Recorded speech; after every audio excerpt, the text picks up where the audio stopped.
जिंदाबाद खालिस्तान जिंदाबाद India government जिंदाबाद इंडिया गवर्नमेंट अकाल तख्त की आवाज खालिस्तान खालिस्तान।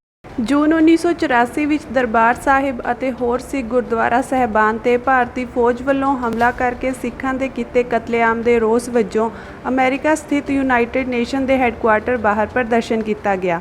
ਭਾਰਤੀ ਹਕੂਮਤ ਨੇ ਵਿਉਂਤਬੰਦ ਤਰੀਕੇ ਦੇ ਨਾਲ 5 ਤੋਂ 6 ਕੰਟਰੀਆਂ ਦੀ ਮਦਦ ਲੈ ਕੇ ਜਰਮਨ, ਰਸ਼ੀਆ, ਯੂਕੇ ਪ੍ਰਮੁੱਖ ਸਨ ਜਿਨ੍ਹਾਂ ਦੀ ਇੰਟੈਲੀਜੈਂਸੀ ਆਰਮੀ ਦੀਆਂ ਜਿਹੜੀਆਂ ਸਰਵਿਸ ਲਈਆਂ ਗਈਆਂ ਔਰ ਅਕਾਲ ਤਖਤ ਸਾਹਿਬ ਤੇ 37 ਤੋਂ ਵੱਧ ਗੁਰਧਾਮ ਜਿਹੜੇ ਭਾਰਤ ਦੀਆਂ ਦੂਜੀਆਂ ਸਟੇਟਾਂ 'ਚ ਸਥਿਤ ਸਨ ਇਤਿਹਾਸਕ ਗੁਰਦੁਆਰਿਆਂ ਤੇ ਵਿਉਂਤਬੰਦ ਤਰੀਕੇ ਦੇ ਨਾਲ ਅਟੈਕ ਕੀਤਾ। ਪਰ ਧੰਨ ਨੇ ਉਹ ਮਰਜੀਵੜੇ ਸੰਤ ਗਿਆਨੀ ਜਰਨੈਲ ਸਿੰਘ ਖਾਲਸਾ ਭਿੰਡਰਾਂ ਵਾਲਿਆਂ ਦੀ ਅਗਵਾਈ ਦੇ ਵਿੱਚ ਮੁੱਠੀ ਭਰ ਸਿੰਘਾਂ ਨੇ ਭਾਰਤੀ ਹਕੂਮਤ ਨੂੰ ਲੋਹੇ ਦੇ ਚਣੇ ਚਵਾਏ।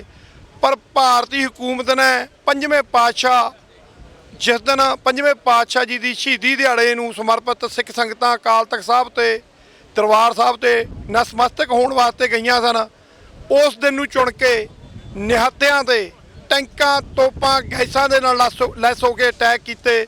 ਸਾਡੇ ਗੁਰਧਾਮਾਂ ਨੂੰ ਤੋੜਿਆ ਗਿਆ, ਢਾਇਆ ਗਿਆ, ਅਕਾਲ ਤਖਤ ਸਾਹਿਬ ਤੇ ਅਟੈਕ ਹੋਏ। ਅੱਜ ਉਸ ਦਿਨ ਦੇ ਜਿੱਥੇ ਸਮੂਹ ਸ਼ਹੀਦਾਂ ਨੂੰ ਪ੍ਰਣਾਮ ਕਰਨ ਲਈ, ਯਾਦ ਕਰਨ ਲਈ ਜੁੜੇ ਆ, ਉੱਥੇ ਕੌਮ ਦਾ ਬੱਚਾ ਪੂਰੇ ਵਿਸ਼ਵ ਦੇ ਵਿੱਚ ਇਹ ਗੱਲ ਕਹਿੰਦਾ ਆ, ਨੈਵਰ ਫੋਰਗੇਟ 1984, ਨਾ ਭੁੱਲਣਯੋਗ ਤੇ ਨਾ ਬਖਸ਼ਣਯੋਗ ਸਾਕਾ। ਇਸ ਪ੍ਰਦਰਸ਼ਨ ਵਿੱਚ ਅਮਰੀਕਾ ਦੀਆਂ ਸਮੂਹ ਪੰਥਕ ਜਥੇਬੰਦੀਆਂ, ਗੁਰਦੁਆਰਾ ਕਮੇਟੀਆਂ ਅਤੇ ਨੌਜਵਾਨ ਜਥੇਬੰਦੀਆਂ ਨੇ ਸ਼ਮੂਲੀਅਤ ਕੀਤੀ। ਸੇ ਮੈਂ ਇਹੀ ਬੇਨਤੀ ਕਰਨਾ ਚਾਹੁੰਦਾ ਹਾਂ ਕਿ ਜਦੋਂ ਵੀ ਕਿਸੇ ਕੌਮ ਨੇ ਆਜ਼ਾਦੀ ਵੱਲ ਵਧਣਾ ਹੁੰਦਾ ਹੈ, ਉਹਨਾਂ ਲਈ ਇੱਕ ਮਿਸ਼ਨ ਹੈ ਆਪਣੀ ਨੌਜਵਾਨੀ ਨੂੰ ਸਾਂਭ ਕੇ ਉਹਨੂੰ ਐਜੂਕੇਸ਼ਨ ਦੇ ਵੱਲ ਜੋੜਨਾ। ਜਦੋਂ ਬੱਚੇ ਆਪਣੇ ਐਜੂਕੇਸ਼ਨ ਵੱਲ ਜੁੜਨ ਦੇ ਨਾਲ ਉਹਨਾਂ ਨੂੰ ਆਪਣੇ ਸਿੱਖ ਧਰਮ ਨਾਲ ਜੋੜਨਾ, ਗੁਲਾਮੀ ਦਾ ਅਹਿਸਾਸ। ਜਿਸ ਤਰ੍ਹਾਂ ਇੱਕ ਜੋਤੀ ਮਾਂ ਆਪਣੇ ਬੱਚੇ ਨੂੰ ਸੌਣ ਲੱਗੇ ਨੂੰ ਵੀ ਲੋਰੀਆਂ ਦੇ ਕੇ ਸਲਾਉਂਦੀ ਸੀ, ਉਹਨੂੰ ਇਹੀ ਕਹਿੰਦੀ ਸੀ ਵੀ ਪੁੱਤਰਾ ਆਪਾਂ ਨੇ ਆਪਣੇ ਆਜ਼ਾਦ ਕੰਟਰੀ ਦਾ ਸਵੇਰੇ ਪਹੁੰਚਣਾ ਉੱਥੇ।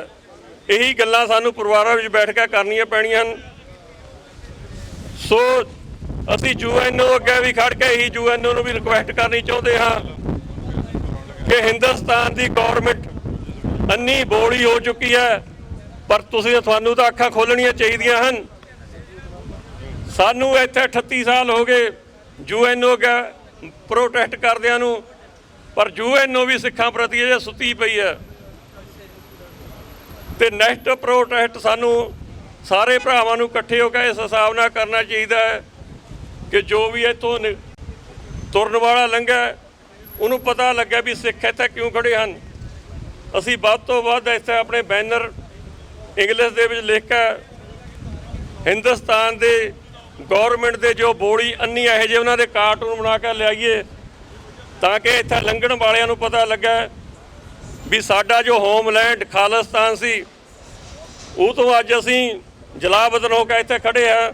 ਇਸ ਰੋਸ ਪ੍ਰਦਰਸ਼ਨ ਦੌਰਾਨ ਜਿੱਥੇ ਸਿੱਖਾਂ ਨੇ ਖਾਲਿਸਤਾਨ ਜ਼ਿੰਦਾਬਾਦ ਦੀ ਨਾਅਰੇਬਾਜ਼ੀ ਕੀਤੀ ਅਤੇ ਖਾਲਿਸਤਾਨ ਜ਼ਿੰਦਾਬਾਦ ਦੇ ਪੋਸਟਰ ਫੜ ਕੇ ਦੁਨੀਆ ਨੂੰ ਆਪਣੇ ਰਾਜਸੀ ਨਿਸ਼ਾਨੇ ਬਾਰੇ ਸੁਨੇਹਾ ਦਿੱਤਾ। ਜਿਹੜਾ ਕਿ 1984 ਦੇ ਵਿੱਚ ਸਾਡੇ ਸੁਪਰੀਮ ਤੇ ਅਟੈਕ ਹੋਇਆ ਸੀ, ਸਾਡੇ ਅਕਾਲ ਤਖਤ ਸਾਹਿਬ ਤੇ ਸਾਡੇ ਬੱਚੇ, ਬਜ਼ੁਰਗ, ਮਾਤਾਵਾਂ, ਭੈਣ, ਵੀਰ ਜਿਹਨਾਂ ਨੂੰ ਉੱਥੇ ਸ਼ਹੀਦ ਕੀਤਾ ਗਿਆ ਸੀਗਾ, ਸਾਡੇ ਸੰਤ ਜਰਨੈਲ ਸਿੰਘ ਜੀ ਭਿੰਡਰਾਂ ਵਾਲੇ। ਇਹ ਚੀਜ਼ ਅਸੀਂ ਨਾ ਭੁੱਲਾਂਗੇ, ਨਾ ਭੁੱਲਣ ਦਿਆਂਗੇ। ਇਹੋ ਜਿਹੀ ਚੀਜ਼ ਆ ਕਿ ਜੈਨੋਸਾਈਡ ਜੋ ਭਾਰਤੀ ਸਰਕਾਰ ਨੇ ਸਾਡੇ ਨਾਲ ਕੀਤੀ। ਹੁਣ ਤੁਸੀਂ ਪਿਛਲੀ ਵਾਰ ਦੇਖਿਆ ਸਾਡਾ ਵੀਰ ਦੀਪ ਸਿੱਧੂ, ਇਹ ਸਰਕਾਰ ਦੀਆਂ ਨੀਤੀਆਂ ਨੇ ਸਾਡੇ ਤੋਂ ਖੋਹ ਲਿਆ। ਫਿਰ ਨੰਗਲ ਅੰਬੀਆਂ, ਫਿਰ ਸਿੱਧੂ ਮੂਸੇਵਾਲਾ, ਇਹ ਸਭ ਸਰਕਾਰ ਦੀਆਂ ਚਾਲਾਂ ਆ। ਇਹ ਡਰਾਉਣਾ ਚਾਹੁੰਦੇ ਸਾਨੂੰ, ਪਰ ਸਿੱਖ ਕੌਮ ਡਰਨ ਵਾਲੀ ਨਹੀਂ ਗੀ, ਨਾ ਹੀ ਡਰਾਉਂਦੀ ਆ ਨਾ ਹੀ ਡਰਦੀ ਆ, ਆਪਣੇ ਹੱਕਾਂ ਲਈ ਲੜਦੀ ਰਹਿੰਦੀ ਆ। ਸੋ I want to give a message to our youth, to UN, to United Nations. So you need to wake up, United Nations. See what's going on in the world. Nobody is safe in India. No Christian, no Muslim, no Sikh. Sikh will fight for their right. They used to do, they will do, they always do fight for their right. So message ਆਪਾਂ ਆਪਣੇ ਵੀਰਾਂ ਦੀ ਸ਼ਹਾਦਤ ਤੋਂ ਲਈਏ ਕਿ ਅਸੀਂ ਕਿੱਥੇ ਖੜੇ ਆ, ਅਸੀਂ ਕੀ ਕਰ ਰਹੇ ਆ। ਜਾਗਦੀ ਜ਼ਮੀਰ ਵਾਲੇ ਸਿੰਘ ਚਾਹੇ ਉਹ 5 ਹੋਣ 10 ਹੋਣ 100 ਹੋਣ ਹਜ਼ਾਰਾਂ ਹੋਣ, ਉਹ ਜਦੋਂ ਵੀ ਟਾਈਮ ਆਉਂਦਾ ਮੌਕਾ ਆਉਂਦਾ ਉੱਥੇ ਖੜਦੇ ਆ ਕੇ। ਉੱਥੇ ਹੀ ਦੁਨੀਆ ਦੀ 7ਵੀਂ ਸਭ ਤੋਂ ਵੱਡੀ ਫੌਜ ਵਿਰੁੱਧ ਕੁਝ ਗਿਣਤੀ ਦੇ ਸਿੱਖ ਜੁਝਾਰੂਆਂ ਵੱਲੋਂ ਸ਼ਹੀਦ ਸੰਤ ਜਰਨੈਲ ਸਿੰਘ ਖਾਲਸਾ ਭਿੰਡਰਾਂਵਾਲਿਆਂ ਦੀ ਅਗਵਾਈ ਵਿੱਚ ਲੜੀ ਗਈ ਜੰਗ ਦੇ ਸ਼ਹੀਦ ਸਿੱਖਾਂ ਨੂੰ ਯਾਦ ਕੀਤਾ। ਜਦੋਂ ਤੱਕ ਅਸੀਂ ਲੀਕ ਦੇ ਇੱਕ ਪਾਸੇ ਨਹੀਂ ਆ ਜਾਂਦੇ, ਕਿਉਂਕਿ 1984 ਦੇ ਵਿੱਚ ਸੰਤਾਂ ਦੇ ਬਚਨ ਸੀਗੇ ਕਿ ਜੇ ਭਾਰਤੀ ਫੌਜ ਦੇ ਪੈਰ ਸ੍ਰੀ ਦਰਬਾਰ ਸਾਹਿਬ ਦੇ ਵਿੱਚ ਪਏ ਤੇ ਖਾਲਿਸਤਾਨ ਦੀ ਨੀਂਹ ਪਏਗੀ, ਤੇ ਉਹ ਨੀਂਹ ਪੈ ਚੁੱਕੀ ਹੈ। ਲਕੀਰ ਖਿੱਚੀ ਗਈ ਉਸ ਦਿਨ ਜਿਸ ਦਿਨ ਇਹਨਾਂ ਨੇ ਤੋਪ ਦੇ ਗੋਲੇ ਜਿਹੜੇ ਸ੍ਰੀ ਦਰਬਾਰ ਸਾਹਿਬ ਦੇ ਉੱਤੇ ਚਲਾਏ, ਉਸ ਦਿਨ ਇੱਕ ਲੀਕ ਖਿੱਚੀ ਗਈ ਸੀਗੀ। ਔਰ ਜੇ ਕੋਈ ਆਪਣੇ ਆਪ ਨੂੰ ਸਿੱਖ ਮੰਨਦਾ ਹੈ ਤੇ ਉਹਨੂੰ ਲੀਕ ਦੇ ਇੱਕ ਪਾਸੇ ਦੂਜੇ ਪਾਸੇ ਆਉਣਾ ਪੈਣਾ ਹੈ। ਸਾਨੂੰ ਜਦੋਂ ਤੱਕ ਅਸੀਂ ਆਪਣਾ ਖਾਲਿਸਤਾਨ ਜੋ ਰਾਜ ਦੇ ਲਈ ਅਸੀਂ ਸੰਘਰਸ਼ ਨਹੀਂ ਕਰਦੇ, ਉਦੋਂ ਤੱਕ ਸਿੱਖਾਂ ਦੇ ਜਿਹੜੇ ਮਸਲੇ ਹੱਲ ਨਹੀਂ ਹੋ ਸਕਦੇ। ਜਦ ਤੱਕ ਇਹ ਗੱਲ ਹਰ ਸਿੱਖ ਦੇ ਜ਼ਿਹਨ ਦੇ ਵਿੱਚ, ਹਰ ਬੱਚੇ ਦੇ ਜ਼ਿਹਨ ਦੇ ਵਿੱਚ ਨਹੀਂ ਆ ਜਾਂਦੀ, ਉਦੋਂ ਤੱਕ ਜਿਹੜੇ ਸਾਨੂੰ ਸਾਡਾ ਸੰਘਰਸ਼ ਜਿਹੜਾ ਹੈਗਾ ਚੱਲਦਾ ਰਹੇਗਾ। ਤੇ ਜਿਹੜੀ ਵਧੀਕੀਆਂ ਸਾਡੇ ਨਾਲ ਹੋ ਰਹੀਆਂ ਉਹ ਚੱਲਦੀਆਂ ਰਹੀਆਂ। ਸਾਨੂੰ ਇੱਕੋ ਪਾਸੇ ਜਿਹੜਾ ਹੈਗਾ ਲਾਈਨ ਦੇ ਇੱਕ ਪਾਸੇ ਖੜਨਾ ਪੈਣਾ ਹੈਗਾ, ਉਹ ਤਾਂ ਹੀ ਜਿਹੜੇ ਸਾਡੇ ਮਸਲੇ ਹੱਲ ਹੋ ਸਕਦੇ ਆ ਜੀ। ਵਾਹਿਗੁਰੂ ਜੀ ਕਾ ਖਾਲਸਾ, ਵਾਹਿਗੁਰੂ ਜੀ ਕੀ ਫਤਿਹ। ਜਿਹੜੀਆਂ ਹਕੂਮਤਾਂ ਹੁੰਦੀਆਂ ਹਨ, ਜੇ ਕੋਈ ਆਪਣਾ ਨਾਲ ਉਹਨਾਂ ਦੇ ਨਹੀਂ ਰਹਿਣਾ ਚਾਹੁੰਦਾ ਹੁੰਦਾ, ਉਹਨਾਂ ਦਾ ਹੱਕ ਬਣ ਜਾਂਦਾ ਹੈ ਕਿ ਪੀਸਫੁਲ ਤਰੀਕੇ ਨਾਲ ਅਸੀਂ ਆਪਣੇ ਮੁਜ਼ਾਹਰੇ ਕਰੀਏ ਔਰ ਉੱਥੋਂ ਦੀਆਂ ਗੌਰਮੈਂਟਾਂ ਉਹਨੂੰ ਸਾਨੂੰ ਸਾਡਾ ਜਿਹੜਾ ਹੱਕ ਆ ਉਹ ਦੇਣ। ਕਿਉਂਕਿ ਜਦੋਂ ਇੰਡੀਆ ਵੀ ਆਜ਼ਾਦ ਹੋਇਆ ਸੀ, ਉਸ ਟਾਈਮ 'ਤੇ ਵੀ ਸਾਨੂੰ ਗੋਰਿਆਂ ਨੇ ਆਜ਼ਾਦੀ ਦਿੱਤੀ ਸੀ। ਇਸ ਵਾਸਤੇ ਮੇਰੀ ਇੱਕ ਬੇਨਤੀ ਆ ਇੰਡੀਅਨ ਗੌਰਮੈਂਟ ਨੂੰ, ਕਿਉਂਕਿ ਵੇਖੋ ਹਿੰਦੂ ਸਿੱਖ ਮੁਸਲਮਾਨ ਸਾਰੇ ਭਾਈ ਭਾਈ ਹਨ, ਪਰ ਇਹ ਜਿਹੜੀਆਂ ਗੌਰਮੈਂਟਾਂ ਨੇ ਇਹਨਾਂ ਨੇ ਸਾਨੂੰ ਸਾਡੇ 'ਤੇ ਅਟੈਕ ਕਰਕੇ ਇਸ ਚੀਜ਼ ਦੀ ਨੀਂਹ ਰੱਖ ਦਿੱਤੀ ਸੀ ਕਿ ਤੁਸੀਂ ਆਪਣਾ ਘਰ ਲੈ ਲਓ। ਇਸ ਵਾਸਤੇ ਸੰਤਾਂ ਨੇ ਵੀ ਕਿਹਾ ਸੀ ਕਿ ਜਦੋਂ ਤੁਸੀਂ ਦਰਬਾਰ ਸਾਹਿਬ ਦੇ ਅਕਾਲ ਤਖਤ ਸਾਹਿਬ 'ਤੇ ਫੌਜ ਚੜ੍ਹੇਗੀ, ਉਸ ਦਿਨ ਤੋਂ ਅਸੀਂ ਆਪਣੀ ਆਜ਼ਾਦੀ ਲਈ ਮੰਗਾਂਗੇ। ਇਸ ਵਾਸਤੇ ਇਹੀ ਬੇਨਤੀ ਆ, ਤੇ ਇਹਨੂੰ ਚਾਹੇ ਇਹਨਾਂ ਮੈਸੇਜ ਲੈ ਲੈਣ, ਸਖਤੀ ਨਾਲ ਸੁਣ ਲੈਣ, ਚਾਹੇ ਪਿਆਰ ਨਾਲ ਸੁਣ ਲੈਣ। ਅਸੀਂ ਆਪਣਾ ਘਰ ਚਾਹੁੰਦੇ ਹਾਂ ਜਿਹੜਾ ਕਿ ਸਾਨੂੰ ਦਿੱਤਾ ਜਾਵੇ। ਖਾਲਿਸਤਾਨ ਨੂੰ ਸਾਡਾ ਹੱਕ ਬਣਦਾ। ਅਸੀਂ ਸਾਰੇ ਵੀਰ ਜਿਹੜੇ ਲੰਮੇ ਸਮੇਂ ਤੋਂ ਲੜਾਈ 84 ਤੋਂ ਲੜਾਈ ਲੜਦੇ ਅੱਜ ਬਜ਼ੁਰਗ ਹੋ ਗਏ ਆ।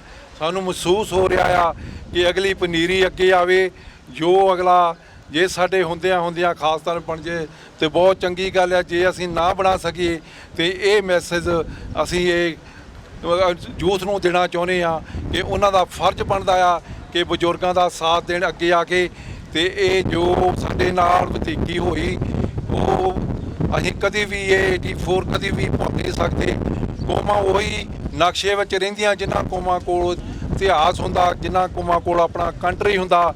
ਤੇ ਜੇ ਤੁਸੀਂ ਕੰਟਰੀ ਤੋਂ ਬਿਨਾਂ ਕੌਮਾਂ ਲੰਮਾ ਸਮਾਂ ਨਹੀਂ ਚੱਲ ਸਕਦੀਆਂ। ਇਸ ਕਰਕੇ ਸਾਰਿਆਂ ਵੀਰਾਂ ਨੂੰ ਬੇਨਤੀ ਆ ਕਿ ਆਪਣਾ ਯੋਗਦਾਨ ਜ਼ਰੂਰ ਪਾਇਆ ਕਰੋ।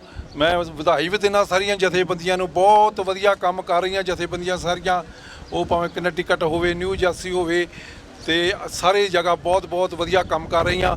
ਤੇ ਇਸ ਕਰਕੇ ਕੋਈ ਇਹਦੇ ਵਿੱਚ ਫਿਕਰ ਕਰਨ ਵਾਲੀ ਗੱਲ ਨਹੀਂ। ਤੇ ਸਮਾਂ ਥੋੜ੍ਹਾ ਕੁ ਲੱਗ ਸਕਦਾ ਹੈ ਤੇ ਅਸੀਂ ਜਿਹੜਾ ਸਾਡਾ ਸੁਪਨਾ ਹੈ ਖਾਲਿਸਤਾਨ ਦਾ, ਇਹਨੂੰ ਜਲਦੀ ਪੂਰਾ ਕਰਾਂਗੇ। ਬੋਲੇ ਸੋ ਨਿਹਾਲ। ਲੱਗੀਆਂ ਹਰਮੰਦਰ ਤੇ ਗੋਲੀਆਂ ਨੂੰ ਮਾਲਾ ਵਾਂਗ ਪਰੋਈ ਫਿਰਦੇ ਆ, ਦਿੱਤੇ ਹੋਏ ਹਿੰਦ ਦੇ ਜ਼ਖਮਾਂ ਨੂੰ ਸੀਨਿਆਂ ਵਿੱਚ ਫਰੋਈ ਫਿਰਦੇ ਆ। ਅੱਜ ਉਹ ਜ਼ਖਮ ਅਤੇ ਸ਼ਹੀਦਾਂ ਦੀਆਂ ਸੂਰਬੀਰਤਾਵਾਂ ਨੂੰ ਯਾਦ ਕਰਨ ਲਈ ਇੱਥੇ ਆਏ ਆ, ਕਿਉਂਕਿ ਸਿੱਖ ਦਾ ਸੁਭਾਅ ਪਾਣੀ ਦੀ ਤਰ੍ਹਾਂ ਹੈ, ਜਲ ਦੀ ਤਰ੍ਹਾਂ। ਜੇ ਇਸ ਨੂੰ ਕੋਈ ਤਪਾਵੇ ਤਾਂ ਫਿਰ ਤੂਫਾਨ ਲਿਆਉਂਦਾ, ਤੇ ਜੇ ਨਿਮਰਤਾ ਨਾ ਆਵੇ ਤਾਂ ਇਹ ਠੰਡ ਪਹੁੰਚਾਉਂਦਾ। ਸੋ ਸਾਡੇ ਕੋਲ ਸਭ ਕੁਝ ਹੀ ਆ। ਇਹ ਭਾਰਤ ਸਰਕਾਰੇ ਹੁਣ ਜਿੰਨਾ ਚਿਰ ਅਸੀਂ ਆਜ਼ਾਦ ਨਹੀਂ ਹੋ ਜਾਂਦੇ, ਉਨਾ ਚਿਰ ਇਹ ਜ਼ਖਮ ਇੱਦਾਂ ਹੀ ਰਹਿਣੇ ਆ। ਇਹ ਆਜ਼ਾਦੀ ਤੋਂ ਬਿਨਾਂ ਰਿਸਦੇ ਰਹਿਣੇ ਆ, ਤੇ ਉਦਣ ਹੀ ਭਰਨਗੇ ਜਿੱਦਣ ਆਜ਼ਾਦੀ ਲੈ ਕੇ ਰਹਾਂਗੇ। ਸੋ ਵੀਰੋ, ਅੱਜ ਤੁਸੀਂ ਜਿੰਨੇ ਵੀ ਆਏ ਹੋ, ਤੁਸੀਂ ਦਿਲ ਦਾ ਦਰਦ ਲੈ ਕੇ ਆਏ ਹੋ, ਤੇ ਇਹ ਸੰਸਾਰ ਦੀ ਕਚਹਿਰੀ ਅੱਗੇ ਆਪਾਂ ਇਹ ਪ੍ਰਗਟ ਕਰ ਰਹੇ ਹਾਂ ਤੇ ਜ਼ਾਲਮ ਸਰਕਾਰਾਂ ਨੂੰ ਦੱਸ ਰਹੇ ਹਾਂ ਕਿ ਸਿੱਖ ਦਾ ਸੁਭਾਅ ਕਿਸ ਤਰ੍ਹਾਂ ਦਾ ਹੈ। ਜਦੋਂ ਭਾਰਤੀ ਹਕੂਮਤ ਨੇ, ਭਾਰਤੀ ਫੌਜ ਨੇ ਸ੍ਰੀ ਦਰਬਾਰ ਸਾਹਿਬ ਅਤੇ 37 ਹੋਰ ਗੁਰਧਾਮਾਂ ਦੇ ਉੱਤੇ ਹਮਲਾ ਕੀਤਾ, ਹਮਲਾ ਕਰਕੇ ਉਹਨੇ ਦੱਸ ਦਿੱਤਾ ਕਿ ਸਿੱਖ ਹਿੰਦੁਸਤਾਨ ਦੇ ਵਿੱਚ ਗੁਲਾਮਾਂ ਦੀ ਜ਼ਿੰਦਗੀ ਜਿਉਣਗੇ, ਲੇਕਿਨ ਸੰਤ ਗਿਆਨੀ ਜਰਨੈਲ ਸਿੰਘ ਖਾਲਸਾ ਭਿੰਡਰਾਂ ਵਾਲੇ ਅਤੇ ਸ਼ਹੀਦ ਭਾਈ ਅਮਰੀਕ ਸਿੰਘ, ਸ਼ਹੀਦ ਜਨਰਲ ਸੁਵੇਗ ਸਿੰਘ, ਸ਼ਹੀਦ ਬਾਬਾ ਥਾਰਾ ਸਿੰਘ ਤੇ ਸਾਥੀ ਸਿੰਘਾਂ ਨੇ ਦੁਸ਼ਮਣ ਦੀਆਂ ਫੌਜਾਂ ਦਾ ਟਾਕਰਾ ਕਰਦੇ ਹੋਏ ਸੂਰਬੀਰਾਂ ਦੀ ਤਰ੍ਹਾਂ ਕੁਰਬਾਨੀ ਸ਼ਹੀਦੀਆਂ ਪ੍ਰਾਪਤ ਕੀਤੀਆਂ ਅਤੇ ਭਾਰਤੀ ਹਕੂਮਤ ਨੂੰ ਦੱਸ ਦਿੱਤਾ ਸਿੱਖ ਕੌਮ ਕਦੇ ਗੋਡੇ ਨਹੀਂ ਟੇਕੂਗੀ, ਤੁਸੀਂ ਜਿੰਨਾ ਮਰਜ਼ੀ ਸਾਡੇ ਤੇ ਜ਼ੁਲਮ ਕਰ ਲਓ। ਜੂਨ 1984 ਨੂੰ ਖਾਲਿਸਤਾਨ ਦੀ ਨੀਂਹ ਰੱਖੀ ਗਈ ਹੈ। ਸਤਿਗੁਰ ਸੱਚੇ ਪਾਤਸ਼ਾਹ ਕਿਰਪਾ ਕਰਨ ਤੇ ਕੌਮ ਨੂੰ ਕੌਮ ਦਾ ਘਰ ਖਾਲਿਸਤਾਨ ਬਖਸ਼ਣ। ਵਾਹਿਗੁਰੂ ਜੀ ਕਾ ਖਾਲਸਾ, ਵਾਹਿਗੁਰੂ ਜੀ ਕੀ ਫਤਿਹ। ਅਸੀਂ ਚਾਹੁੰਦੇ ਹਾਂ ਕਿ ਸਾਡੇ ਅੱਗੇ ਜਿਹੜੀ ਅਗਲੀ ਪਨੀਰੀ ਆ ਸਾਡੀ ਉਹ ਅੱਗੇ ਆਵੇ।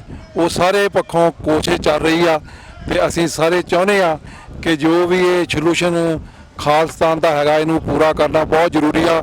ਇਹ ਤੋਂ ਬਿਨਾ ਕੌਮ ਦਾ ਕੋਈ ਵੀ ਗੁਜ਼ਾਰਾ ਨਹੀਂ, ਕਿਉਂਕਿ ਜਿਹੜੀਆਂ ਕੌਮਾਂ ਕੋਲ ਆਪਦਾ ਘਰ ਨਹੀਂ ਹੁੰਦਾ ਉਹ ਕੌਮਾਂ ਨਕਸ਼ੇ ਵਿੱਚੋਂ ਮਿਟ ਜਾਂਦੀਆਂ।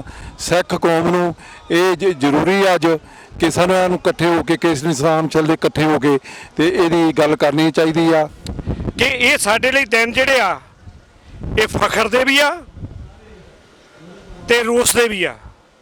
ਰੋਸ ਇਹ ਆ ਕਿ ਜਿਹੜੇ ਦੇਸ਼ ਲਈ ਅਸੀਂ 80% ਕੁਰਬਾਨੀਆਂ ਦੇ ਕੇ ਜਿਸ ਨੂੰ ਆਜ਼ਾਦ ਕਰਾਇਆ, ਉਹਨਾਂ ਨੇ ਸਾਡੇ ਨਾਲ ਅਕਿਰਤ ਘਣਤਾ ਕੀਤੀ। ਉਹਨਾਂ ਹਾਕਮਾਂ ਨੇ ਸ਼੍ਰੀ ਅਕਾਲ ਤਖਤ ਸਾਹਿਬ ਢਾਈ ਢੇਰੀ ਕੀਤਾ ਤੇ ਕੌਮ ਨੂੰ ਮਟਾਉਣ ਦਾ ਉਹਨਾਂ ਨੇ ਉਪਰਾਲਾ ਕੀਤਾ।